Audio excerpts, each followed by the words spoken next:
From the snow-capped peaks of the Andes to small-scale farms around the world, the alpaca is not only a cultural symbol, but also the golden thread that weaves a multi-billion-dollar industry. But have you ever wondered how millions of alpacas are carefully raised, sheared, and transformed into one of the world's most luxurious fibers? The journey of this gentle creature begins in remote alpaca farms, where they are raised amid harsh natural conditions to grow soft, precious fleece. When shearing season arrives, their luxurious coats begin a new chapter, heading straight to the factory. There, in the skilled hands of artisans and under the precision of modern machinery, the raw fiber is transformed into one of the most sought-after materials in global fashion. Today, Agriculture Insight invites you to explore the entire modern farming and processing system, where thousands of tons of soft gold are brought to life. Right now, let's dive into the world of these lovable creatures.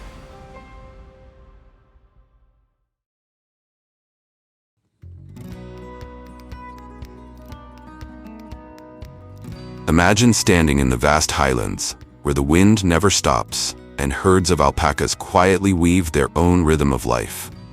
Welcome to Peru, home to over 4 million alpacas, accounting for nearly 80% of the world's total population. Today, the footprint of alpacas has reached distant countries like Bolivia, Chile, the United States, Australia, and New Zealand, where they are not only raised for their fiber, but have also become symbols of sustainable, eco-friendly agriculture. One remarkable thing about alpacas is their incredible emotional sensitivity. If you approach them with patience and gentleness, they'll reflect that same gentle presence. But if they happen to encounter an overly eager visitor or even a grumpy farmer, a fluffy drama queen won't hesitate to unleash her signature move, spitting. Have you ever experienced that kind of moment in life? Behind that mischievous charm, the alpaca carries a natural treasure, a fleece that is soft, lightweight, warm, and virtually hypoallergenic compared to regular sheep's wool, thanks to its lack of lanolin. That's why this fiber is highly coveted by fashion houses like Loro Piana, Prada, and Armani, bringing in billions of dollars each year.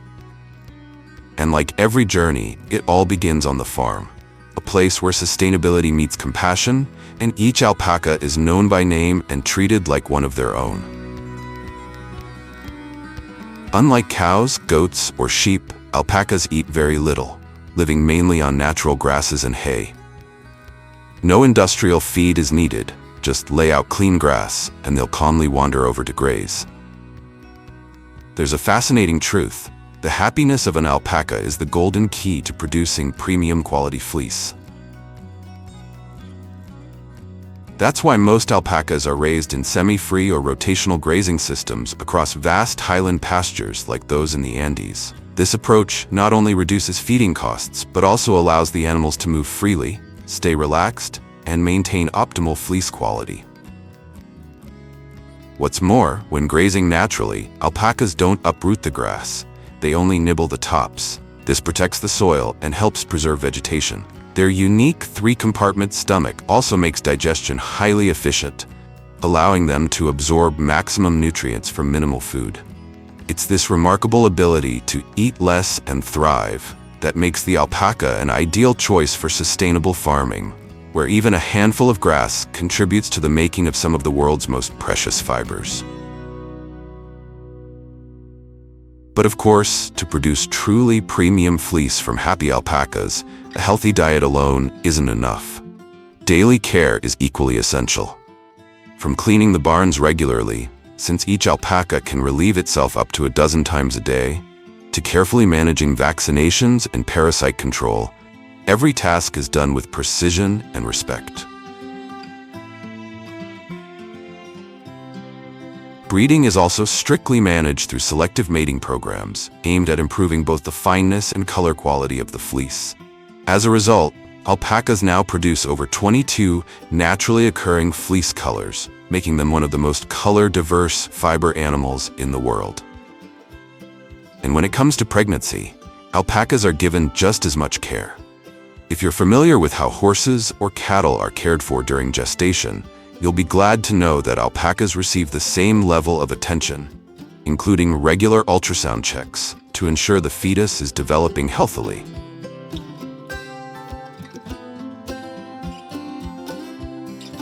After nearly a year of pregnancy, the mother alpaca typically gives birth to a single baby while standing, and the delivery is gentle, guided by the patient instincts of a nurturing mother.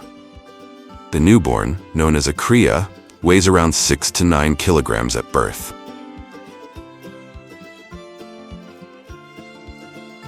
What's especially remarkable is that, despite some initial wobbliness, the cria can usually stand up and take its first brave steps within less than an hour after being born. Over the next 2 to 3 years, this tiny creature will grow into a full-grown alpaca, weighing between 55 and 80 kilograms, ready to enter the next chapter of its life, its very first shearing.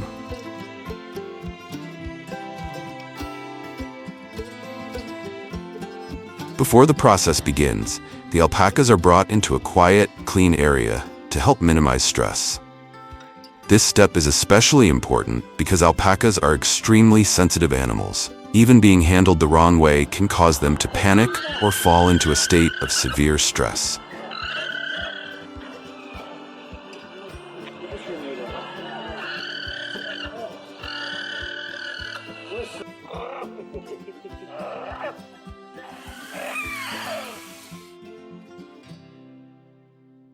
That's why, to ensure the safety of both the animal and the handlers, alpacas are usually gently restrained with soft straps or laid on their side over padded mats, a far more comfortable approach compared to suspending sheep during shearing.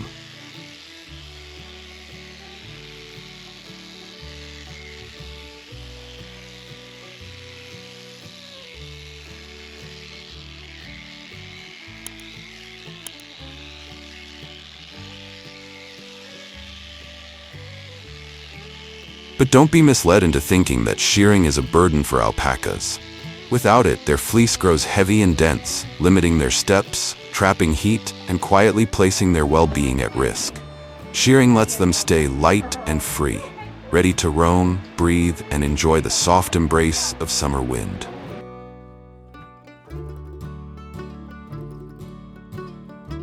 Each alpaca can produce between 2 to 4 kilograms of fiber per shearing season. And among that, the fleece from the very first shearing, known as baby alpaca, is always more valuable due to its exceptional fineness and uniquely soft texture. This means that each harvest season, thousands of tons of alpaca fleece are only halfway through their journey, traveling from remote highland pastures to modern factories, where they are cleaned, sorted, refined, and spun into premium fibers destined for the world of luxury fashion.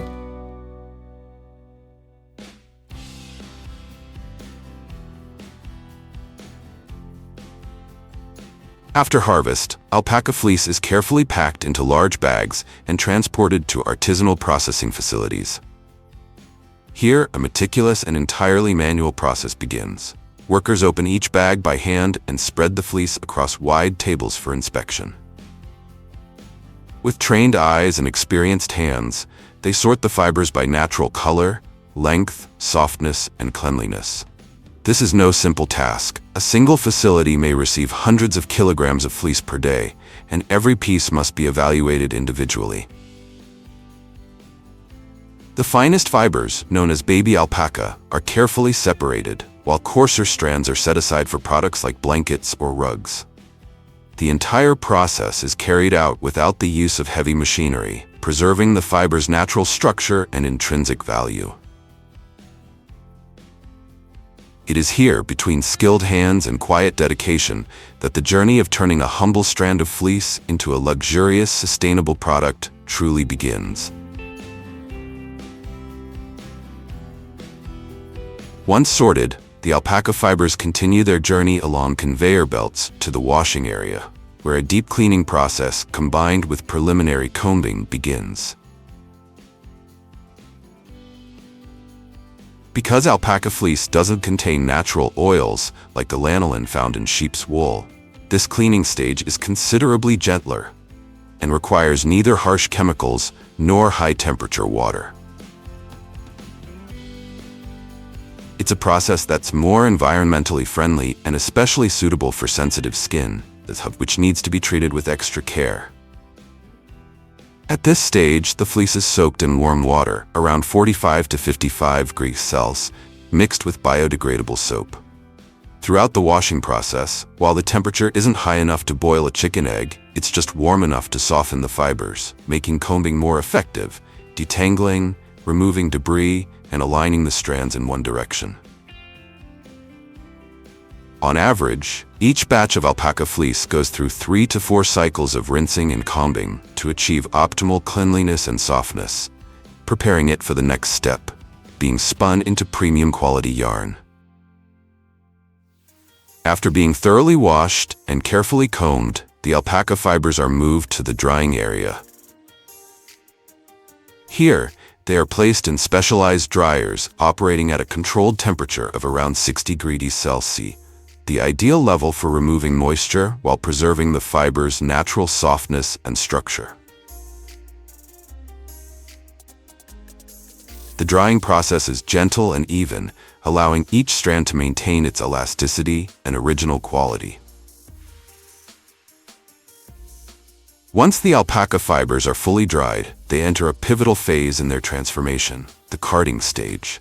This process detangles, straightens, and softens the fibers, turning them into a uniform, airy mass, an ideal condition for spinning. During this stage, the fibers are fed through a series of rotating drums covered in fine wire teeth, which act like intricate combs. These rollers remove any remaining impurities and align the fibers in the same direction.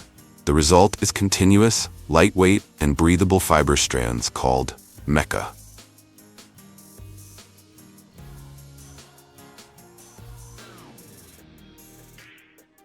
Depending on the machine and fiber fineness, each carding unit can process 15 to 30 kilograms of fleece per hour. After formation, the mica strands are wound into large rolls for storage or passed directly to the spinning section. This roll form not only preserves the quality of the fiber, but also facilitates handling in the next stages. Carding plays a crucial role, not just in enhancing the texture and workability of the fiber, but in ensuring even twist and tension during spinning. Thanks to this delicate yet essential process, alpaca fleece begins to take shape, on its way to becoming soft, durable yarns that fuel the future of sustainable fashion. From thick mica slivers, the entire process continues with full mechanization. The alpaca fibers are fed into industrial spinning machines, where they are precisely stretched and twisted to form fine, consistent, and durable single yarns. Once complete, these yarns are automatically wound onto bobbins or cones, ready for the next stage.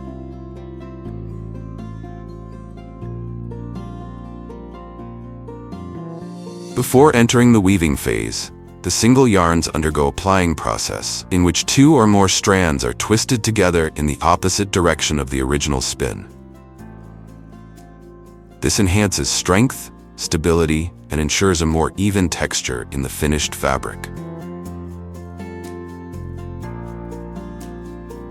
Next, in fully automated weaving frames, the alpaca yarns are intricately interlaced to produce a variety of fabric types. From here, soft scarves, cozy sweaters, and other high-end garments are born, delivering not only production efficiency, but also preserving the elegance and refinement that define alpaca fiber.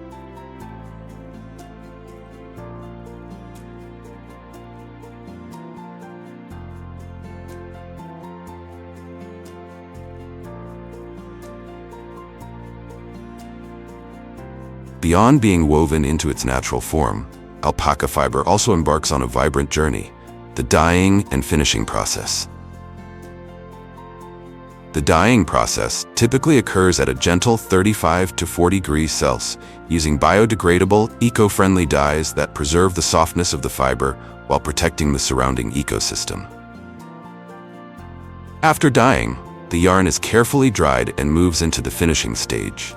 Here, each batch is meticulously checked for color consistency and fiber integrity, then wound into small cones or bobbins, ready for weaving, sewing, or embroidery. Thanks to this delicate, environmentally conscious process, alpaca fiber not only retains its signature softness, but also comes alive in a spectrum of colors. Perfect for everything from culturally inspired handmade pieces to refined, modern fashion. After dyeing and drying are complete, the alpaca yarn, now soft, durable, and full of vibrant color, is ready to enter the weaving stage. In this phase, the dyed cones of yarn are fed into high-precision industrial looms where each thread is carefully interlaced to form wide, consistent, and beautifully textured fabrics. Thanks to advanced automation, these looms can produce meters of fabric at impressive speeds while still maintaining exceptional quality. The precise alignment of threads ensures a smooth surface, free from knots or imperfections, ideal for crafting high-end garments. The final texture of the fabric depends on the type of yarn used. Finer threads yield lightweight cloth, perfect for scarves or delicate tops, while thicker fibers create stronger weaves, ideal for coats, ponchos, or cozy blankets. This process not only preserves the natural softness of alpaca fiber, but also enhances its color, warmth, and elegance. As a result, every meter of woven fabric becomes the perfect canvas for garments that seamlessly blend Andean tradition with contemporary design.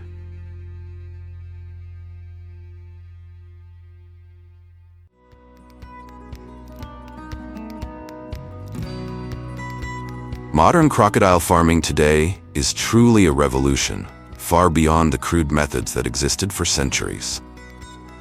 This dramatic transformation has paved the way for crocodiles to be raised and processed industrially in over 30 countries, with major hubs like Thailand, Australia, South Africa, the United States, and China, home to high-tech farms and specialized processing facilities.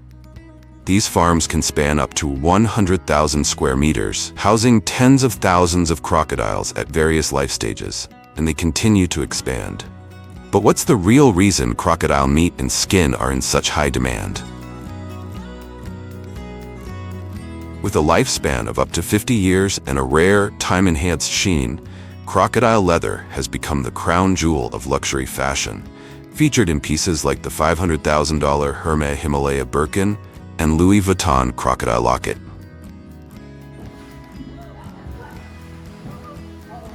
Even though farm-raised crocodiles have been born and bred in captivity for generations, their primal hunting instincts remain fully intact, which means raising them in massive numbers has never been an easy or entirely safe task.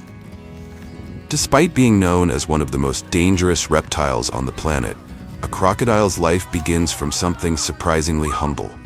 A small egg, not much different from that of a chicken. And it all starts with egg laying, a crucial and standardized step in every modern crocodile farming model. During the breeding season, which typically falls between April and August, depending on the region, mother crocodiles are moved to semi-wild or artificial ponds designed to mimic natural habitats and encourage nesting.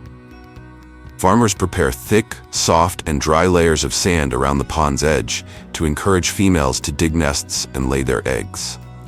At this stage, the mother crocodile will select a spot she deems safest and dig a nest, usually about 30 to 50 centimeters deep, in preparation for laying. Depending on the species, age, and level of care, each female can lay anywhere from 20 to 80 eggs per clutch. Because the mother crocodile becomes especially sensitive and defensive during this stage, farmers must collect the eggs swiftly and accurately, ensuring safety before she detects any intrusion and turns aggressive to protect her nest. Therefore, farmers typically try to separate the mother crocodile from the nesting area before beginning the egg collection process.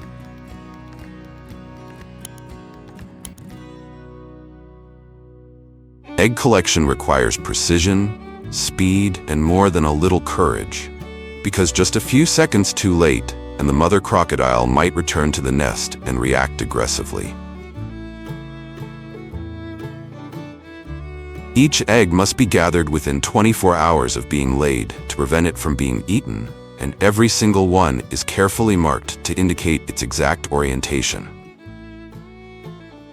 This is crucial, as rotating the egg during transport to the artificial incubation area could damage the embryo and ruin the hatch. After being successfully collected from the mother crocodile, the eggs are gently wiped with a dry cloth to remove sand and debris. They are then placed in trays lined with sawdust or on specialized racks, helping to retain moisture and keep the eggs stable, with precise spacing to prevent contact and ensure proper airflow during incubation.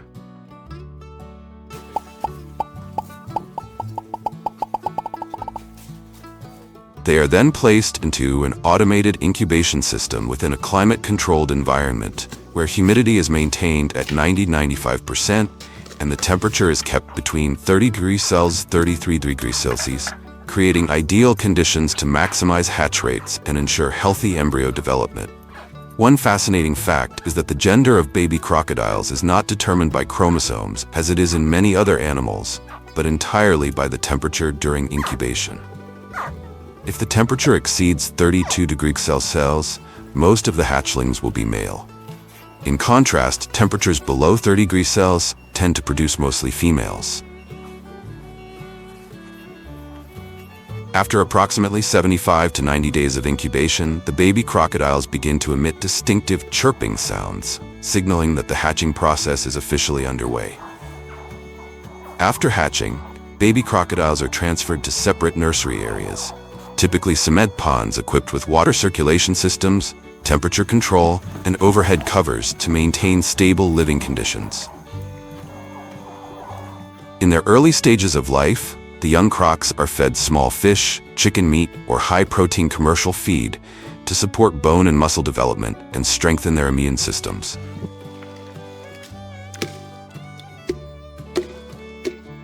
They're usually fed once or twice a day at fixed times to help establish a consistent biological rhythm and minimize aggressive competition during feeding. Unlike your cow, which takes 18 to 24 months to reach harvest age for meat or milk, crocodiles grow at a rate of 2 to 3 years to reach commercial size. During the fattening stage, crocodiles are fed only 2 to 3 times per week compared to their earlier growth phase. However, the nutritional quality of each meal is significantly enhanced, with a high-protein diet specifically designed to optimize both meat texture and skin quality, the two most valuable outputs in crocodile farming.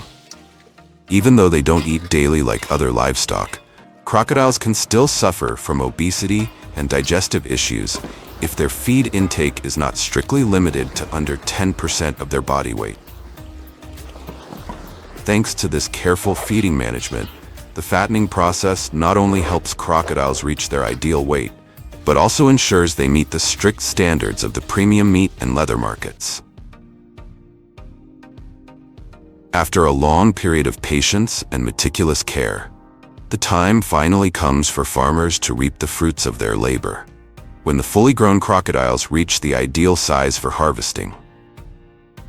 At this stage, the crocodile is temporarily rendered unconscious for a few minutes using methods such as blunt force trauma to the skull, the pithing method, or remote stunning with electric prods or captive bolt guns. The goal is to make the animal lose consciousness before restraint and transport, reducing aggressive reactions, minimizing struggle, and preserving the quality of both meat and skin.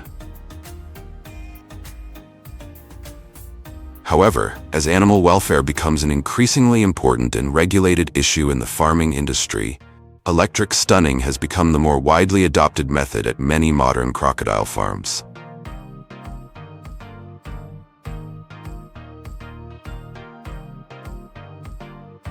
Once the crocodile is fully immobilized, workers quickly tie its snout, secure its limbs, and then transfer it onto a specialized transport vehicle. Depending on their intended use, hundreds of crocodiles will be classified before entering the slaughter process, ready to transform themselves into a rich source of protein sought after across the globe, and premium-grade hides featured in legendary handbags bearing the names Hermes or Louis Vuitton.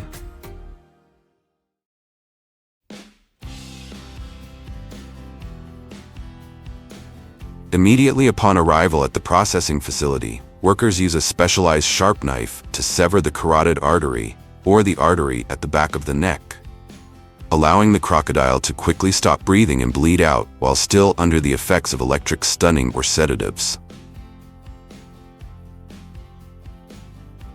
Immediately after bleeding and washing are completed, the crocodile carcass is transferred to the skinning area, a highly critical stage handled by skilled workers, as it involves the most economically valuable part of the animal. Unlike mink skinning, which is done from the hind legs to peel the entire hide along the back, crocodile farms typically use the belly cut method. This technique preserves the soft, wide, and evenly toned belly scales, the most desirable section for high-end fashion products. Using fine, ultra-sharp surgical knives, workers carefully cut along the belly and gently separate the skin from the muscle tissue, taking great care not to leave scratches or tears.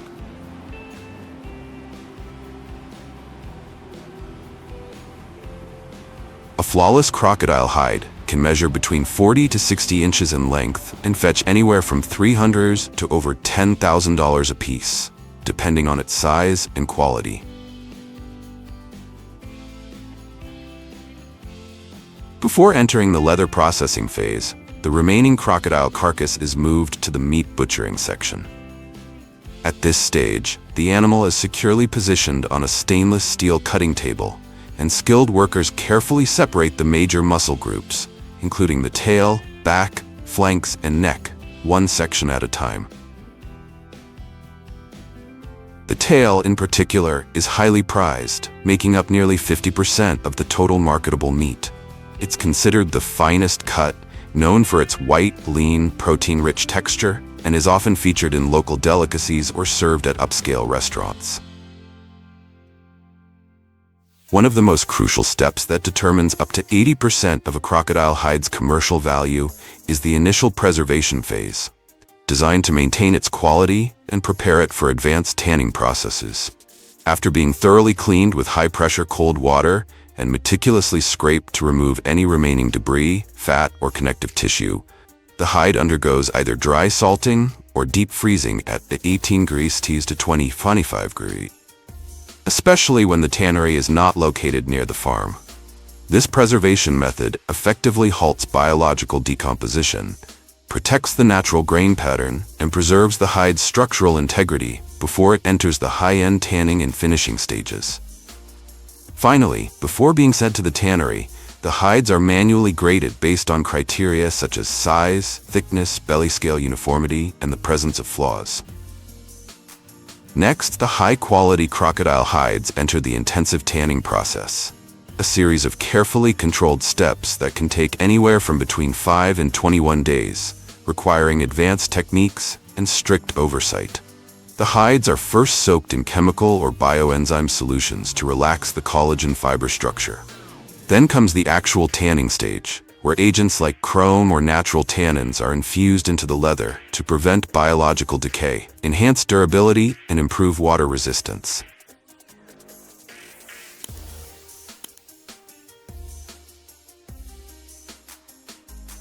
After the tanning process is complete, the crocodile hides move on to the shaving stage. With the aid of precision shaving machines, workers meticulously adjust each hide to a uniform thickness, typically between 0.8 and 1.2 millimeters, ensuring consistency across the entire surface.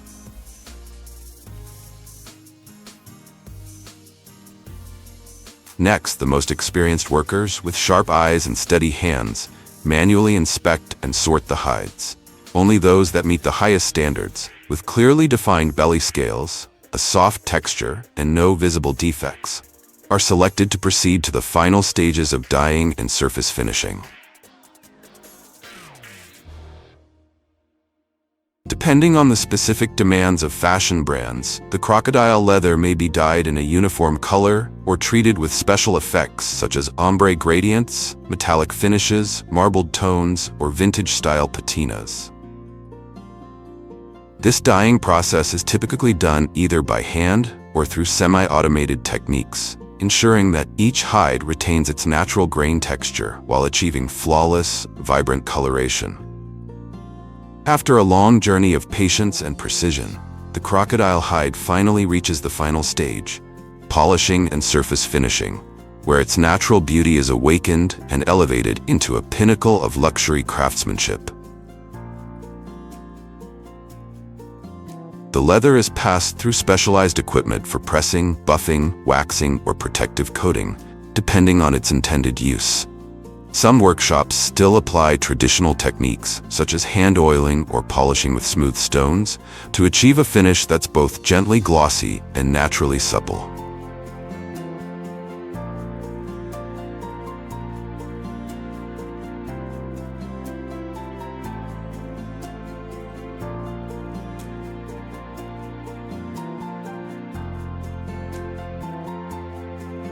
At last, each hide undergoes a final inspection, is sorted, and carefully packaged before being shipped to world-renowned fashion houses like Hermes, Louis Vuitton, Gucci, or Prada, where it will be transformed into iconic fashion masterpieces, each worth hundreds of thousands of dollars.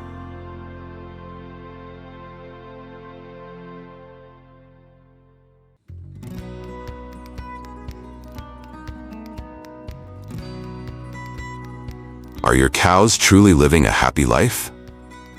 When cows are happy, they give back in the best way they know how, with rich, creamy milk. But when stress creeps in, whether it's a noisy barn, a sudden change in routine, or just a grumpy farmer in a bad mood, milk production dips, the barn gets tense, and suddenly, even the cows aren't smiling anymore.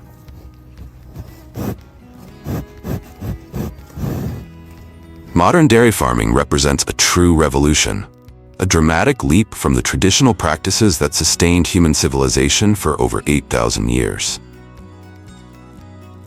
And today, producing over 900 billion liters of milk each year is no longer the sole measure of success.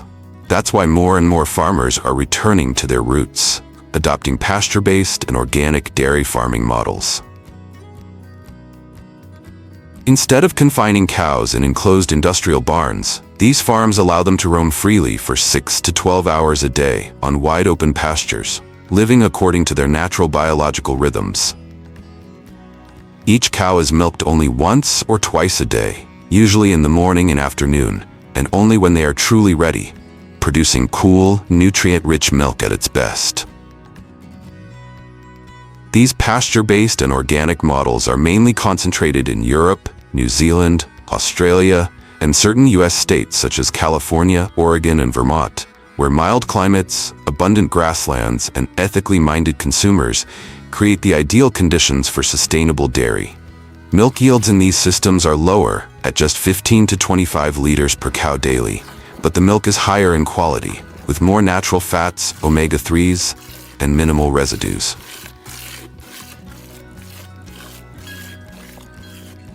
However, due to higher costs and lower yields, organic dairy models are still unable to meet the growing global demand for milk. As a result, industrial dairy farming now accounts for over 90% of the world's total milk production and continues to play a crucial role in the global food supply chain, delivering economic value, high productivity, and operational stability that smaller-scale systems have yet to match. And to keep that massive dairy empire running, everything begins with vast green pastures, where grasses like alfalfa, oatgrass, ryegrass, and corn are carefully cultivated, officially entering the harvest season in late spring or early summer. Farmers invest in advanced machinery such as the John Deere or Krone EasyCut series, which use traditional rotary shaft or horizontal disc cutting systems. Immediately after being cut, the grass passes through a conditioner unit, which uses rubber rollers or metal tines to gently crimp the stems.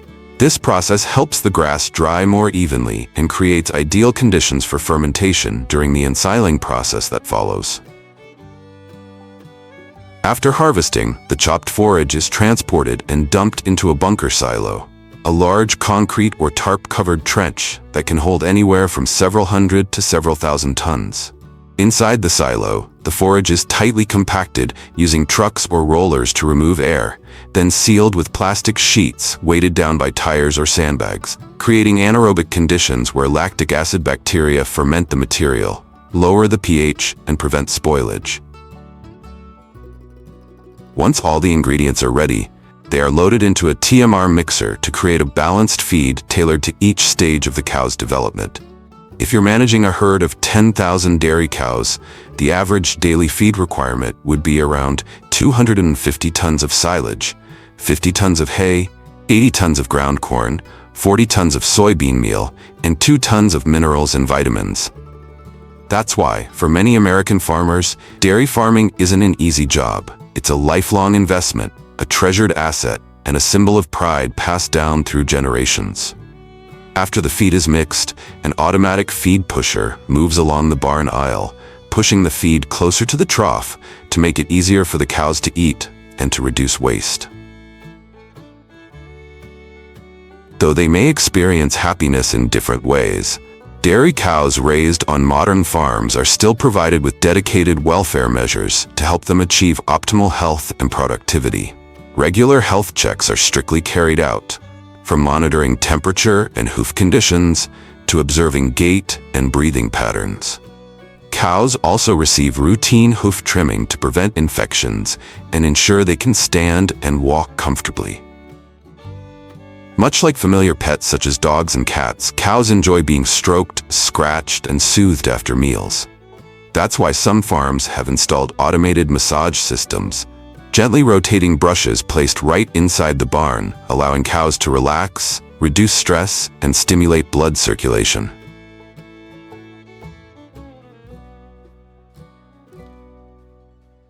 After around 15 to 16 months, the cows reach maturity and take on a greater mission: to give birth to the next generation, ensuring that the flow of milk never stops.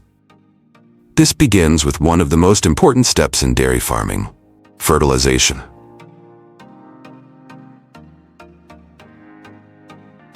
To better control breeding timing and optimize reproductive efficiency, most modern farms have adopted artificial insemination with the support of advanced technology. The exact timing of ovulation in dairy cows can now be pinpointed down to the hour, ensuring higher success rates and more efficient herd management. After 9 months of pregnancy, the mother cow gives birth to a calf. A sacred moment, but one that is far from easy. Calving can be quite challenging, especially for first-time mothers, and often requires direct assistance from the farmer to ensure the safety of both the cow and her newborn calf. But not all of these calves will get the chance to become mothers. After birth, male calves are typically separated from their mothers and sent to specialized facilities where they are raised for beef or veal production. Although some may be selected for breeding if they show good genetic traits. Meanwhile, female calves are usually kept on the farm and raised in individual pens, bottle-fed, and carefully monitored for nutrition and health on a daily basis, because these young heifers are considered the future milk machines of the farm. After giving birth, this is the golden moment when the mother cow officially enters her lactation phase, which typically lasts around 9 to 10 months. Before milking, the udder is carefully cleaned with warm water and a sanitizing solution, then dried with a soft towel, and each teat is briefly checked for any signs of infection or inflammation. This step is crucial. Not only does it ensure milk hygiene, but it also helps the cow feel relaxed and comfortable, making her more ready for the milking process. When it's time for milking, the mother cows are guided to an automated milking station, where the process is smooth and stress-free. The automated milking system gently attaches to the udder, mimicking the natural sucking motion of a calf. Each cow can produce around 30 to 40 liters of milk per day, and that's why, at large farms, total daily production can exceed 50,000 liters, enough to fill a small swimming pool. milk flows directly through a closed pipeline system into a stainless steel cooling tank, kept at 4 degrees Celsius to preserve freshness and prevent bacterial growth. And that's just one half of the cow's journey.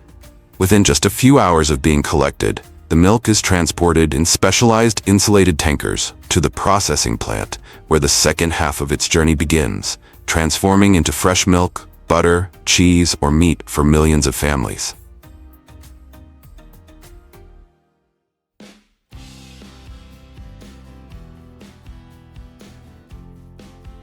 First, for dairy-based products. As soon as the tankers carrying tens of thousands of liters of milk arrive at the factory, the fresh milk is pumped into large stainless steel storage silos.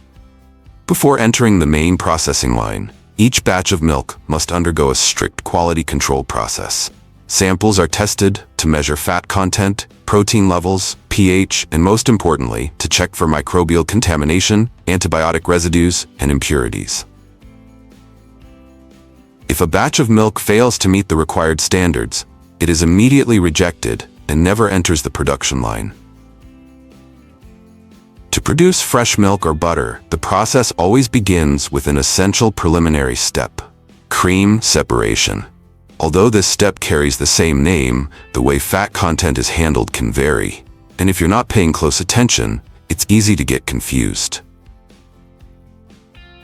In cow's milk, since the natural fat content can fluctuate, the milk is first pasteurized and then separated into cream and skim milk using a centrifuge, leaving the skim milk with a residual fat content of around 0.05% to 0.1%. That's why, after separation, an exact amount of cream is added back into the skim milk to create different types of milk with specific fat levels, such as whole milk around 3.25% fat, reduced fat milk, typically 2%, low-fat milk, or fat-free milk, 0.1%.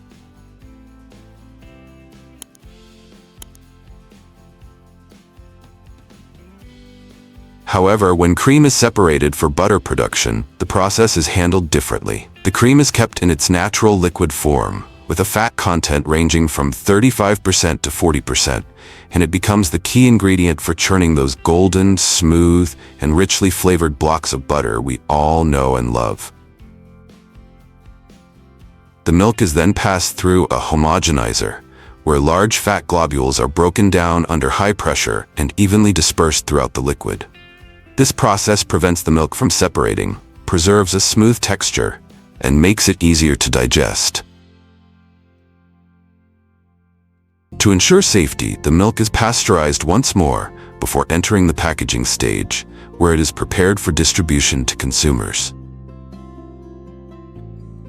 Meanwhile, the cream collected during the earlier separation stage is further processed to produce butter. Before moving on to the churning stage, the cream must be pasteurized to eliminate harmful bacteria while preserving its natural flavor.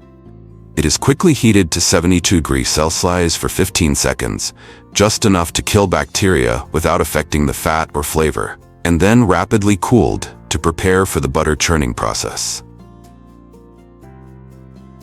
Next, if cream separation is the foundation of milk production, then churning is the heart of the butter-making process.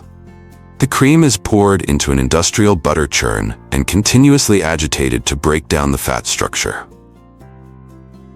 At first, the cream gradually thickens, and then tiny butter granules begin to form and clump together into smooth, solid butter. The remaining liquid, known as buttermilk, is separated and collected for use in other products, such as baking goods, salad dressings, or cultured dairy drinks.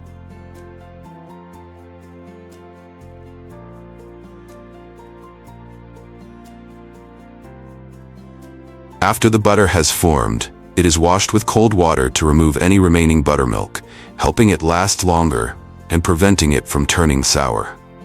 A specialized machine then kneads and mixes the butter to achieve a smooth, uniform texture. Flavorings such as salt or herbs can be added at this stage to enhance taste and create different butter varieties.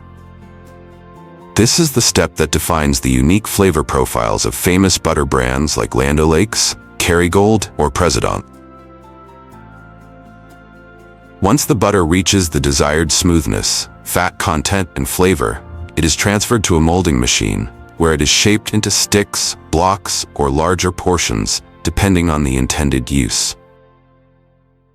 While dairy butter continues to dominate global production, vegan butter, typically made from plant-based ingredients like coconut oil, soybean oil, or avocado, is quickly gaining popularity thanks to the rising demand for plant-based diets and sustainable alternatives, offering a similar taste and texture without any animal products. When it comes to cheese, the journey of cow's milk takes an entirely different turn, contributing to a global consumption that exceeds 21.6 million metric tons each year.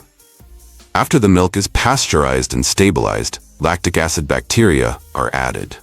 These beneficial microbes begin the fermentation process, converting lactose into lactic acid, creating the ideal environment for the milk to coagulate. Next, rennet enzyme is introduced, causing the milk proteins, primarily casein, to bond together and form a solid mass known as curd.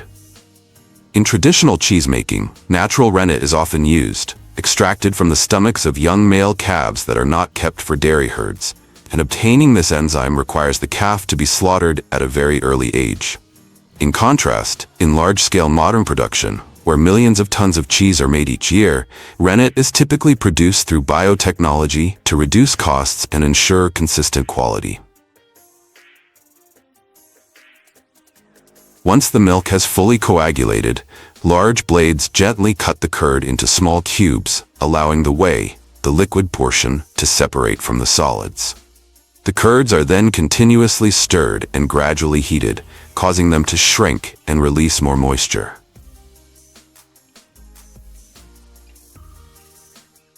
The temperature and duration of this process play a crucial role in determining the cheese's texture, whether it ends up soft like mozzarella or firm like cheddar. Once the curd is firmed up, the liquid whey is separated. This byproduct serves as the raw material for producing whey protein, a widely used nutritional supplement in bodybuilding, sports nutrition, and medical diets.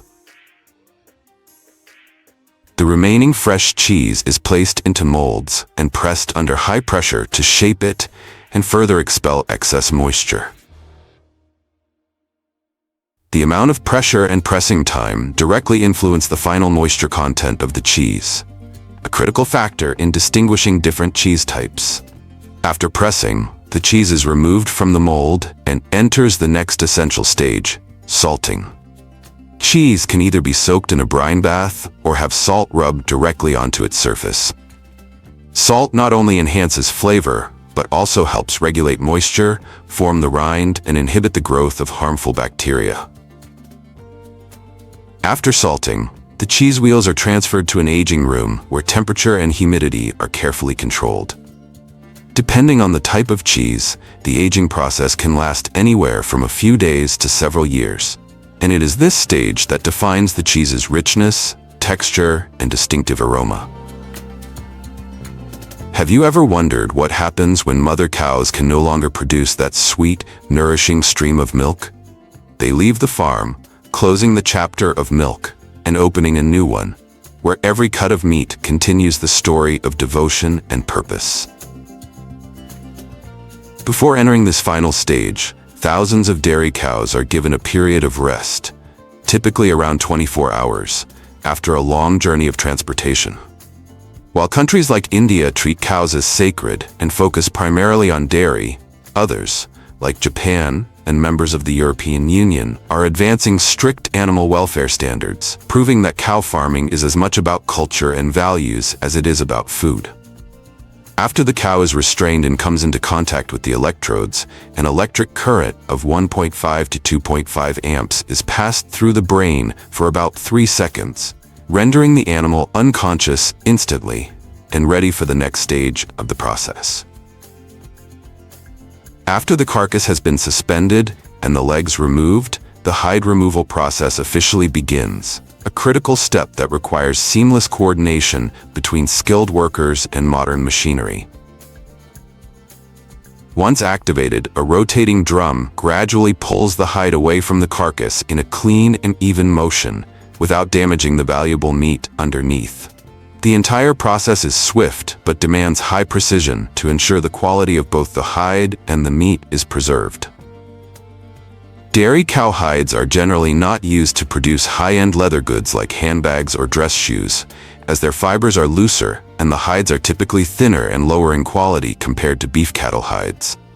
Instead, they are more commonly used for industrial purposes, such as making gloves, leather mats, or recycled leather materials.